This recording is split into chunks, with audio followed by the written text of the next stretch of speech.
वादग्रस्त वक्तव्यावर दिलीप कांबळेंनी दिलगिरी व्यक्त केलेली आहे। ब्राह्मण महासंघाच्या पदाधिकाऱ्यांसमोर त्यांनी दिलगिरी व्यक्त केलेली आहे। पुण्यामध्ये ब्राह्मण महासंघ हे आंदोलन करणार होतं। दिलीप कांबळेंच्या दिलगिरीनंतर महासंघाकडून आंदोलन मागे घेण्यात आलेलं आहे। लातूरमधल्या वादग्रस्त वक्तव्याबद्दल दिलीप कांबळेंनी दिलगिरी व्यक्त केली आहे। ब्राह्मण महासंघ आणि दिलीप कांबळेंमध्ये या संदर्भात चर्चा झालेली आहे। पुण्यामध्ये ब्राह्मण महासंघ हे आंदोलन करणार होतं, मात्र दिलीप कांबळेंनी त्यांची भेट घेऊन दिलगिरी व्यक्त केलेली आहे। ही चर्चा त्यांच्यामध्ये झालेली आहे आणि त्याच्यानंतर ब्राह्मण महासंघानं आपलं आंदोलन जे आहे ते मागे घेतलेलं आहे।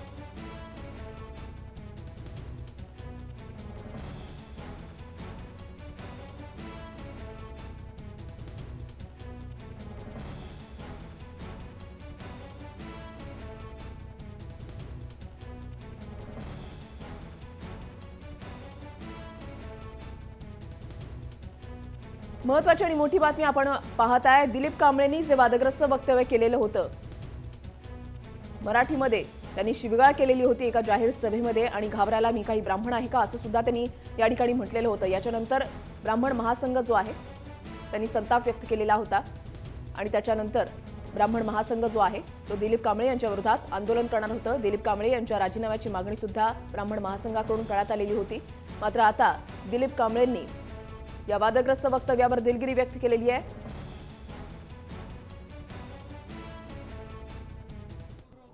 असं आहे की 11 तारखेला लोकशाहीर अण्णा तुम्ही शब्द मागे घेतलेले होते, आता मात्र पदाधिकाऱ्यांनी तुम्ही दिलगिरी व्यक्त करता। असं आहे की मी कालच आपल्याला सांगितलं की मुळात मला कुठेही असं म्हणायचं नव्हतं की ब्राह्मण समाज हा भित्रट आहे, घाबरट आहे। मी असं म्हणालो त्या ठिकाणी की मी काय घाबरत नाही कोणाला, त्यामुळं ब्राह्मण समाज घाबरतो असं कुठेही मला म्हणायचं नव्हतं।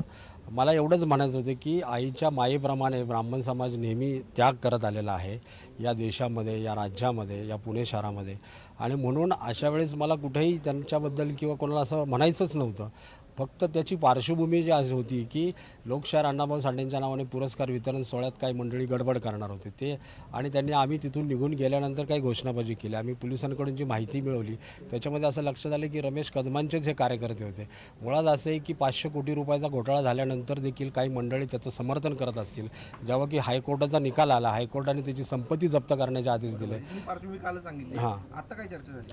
आता महामंडळाचे सर्व पदाधिकारी मला भेटायला आले होते। माझी भूमिका त्यांना मी सांगितली, त्यांचं काय म्हणणं होतं ते मी ऐकून घेतलं आणि मी सांगितलं की बाबा मला असं कुठेही कोणाच्या कुठल्याही समाजाबद्दल किंवा विशेषतः ब्राह्मण समाजाबद्दल असं काही म्हणायचं नव्हतं। त्यामुळे त्यांचं समाधान झालेलं आहे आणि आज या ठिकाणी मी दिलगिरी व्यक्त केल्यामुळे हा विषय आता इथे संपलेला आहे।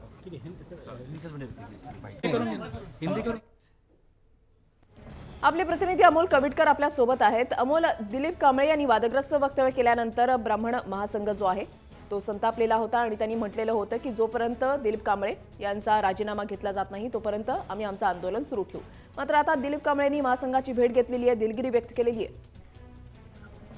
ऋषाली, महत्वाची बाब म्हणजे आता या सगळ्या प्रकरणामध्ये काहीसा युटर्न अखिल भारतीय ब्राह्मण महासंघानं घेतला की काय अशी परिस्थिती आहे। कारण काल ज्यावेळेस हे वक्तव्य समोर आलेलं त्यावेळेस त्यांच्या राजीनाम्याची मागणी केली गेली होती। इतकंच नाही तर आज 4 वाजता दिलीप कांबळे यांच्या कार्यालयाबाहेरच त्यांचा पुतळा जाळण्यात येणार होता। मात्र काल संध्याकाळी पत्रकार परिषद घेऊन या सगळ्या प्रकरणावरती भाष्य करण्याचा प्रयत्न दिलीप कांबळे यांनी केलेला होता आणि त्यावेळेस त्यांनी जर कोणाच्या भावना दुखवल्या असतील तर हे मी वक्तव्य मागे घेत आहोत, केवळ एवढंच वक्तव्य केलेलं होतं, ज्यामध्ये कुठलीही दिलगिरी व्यक्त केली नव्हती किंवा कुठलाही माफीनामा नव्हता।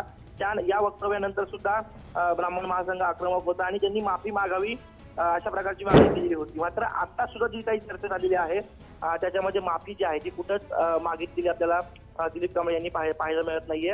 केवळ दिलगिरी व्यक्त करून हा विषय इथे थांबावा अशी प्रकारची विनंती त्यांनी पदाधिकाऱ्यांना केली आणि ही विनंती सुद्धा पदाधिकाऱ्यांनी मान्य करत हा वाद इथंच संपल्याचं जाहीर केलेला आहे। मात्र सुरुवातीला आक्रमक भूमिका घेणारा ब्राह्मण महासंघ तपशील युटर्न या प्रकरणामध्ये घेताना आपल्याला पाहायला मिळालं।